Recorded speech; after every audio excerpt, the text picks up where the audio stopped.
les premiers à la détruire, c'est d'abord nous-mêmes les Congolais.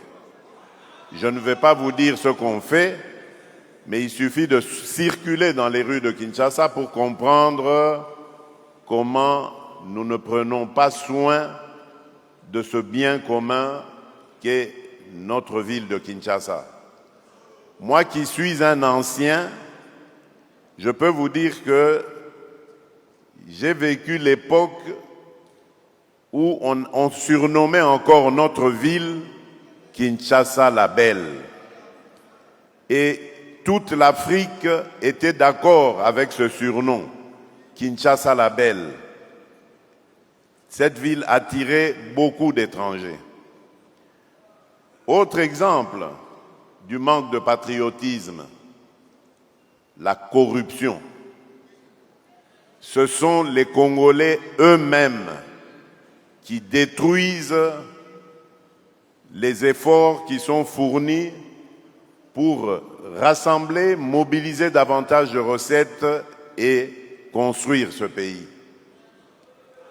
Vous trouverez la corruption dans tous les secteurs de la vie nationale. Or, la corruption est un cancer. Quand vous détournez de l'argent, par exemple, destiné à l'éducation des enfants, mais vous tuez l'avenir de ce pays. Quand vous détournez de l'argent destiné aux soins de santé des individus, mais vous mettez en péril tout un peuple qui peut, pour construire son pays, qui a besoin d'être en bonne santé. Et c'est ça, ce manque de patriotisme que nous avons. Et le dernier exemple que je donnerai, il y en a plein, vous les connaissez, vous les vivez tous les jours, c'est celui qui me tient en ce moment à cœur, celui de la sécurité de notre pays. Lorsque je suis arrivé à la tête de ce pays, j'ai trouvé une armée, pardonnez-moi l'expression, de clochards.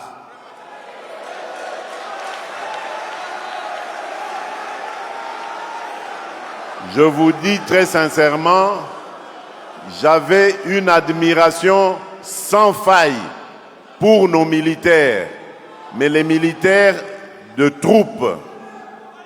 Parce que ces gens, on les envoyait au combat sans ration, sans solde, sans munitions, sans encadrement.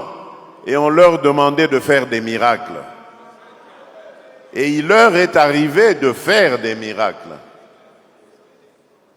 Voilà pourquoi, lorsque je suis arrivé, je me suis attaqué d'abord à l'heure sociale, en mettant le mieux possible, et je sais qu'il y a encore beaucoup de choses à faire de ce côté-là, mais en mettant le mieux possible à l'abri leurs enfants, leurs épouses, donc en bref leurs dépendants, pour que eux ne puissent se consacrer qu'à leur tâche qui est celle de la défense de la patrie.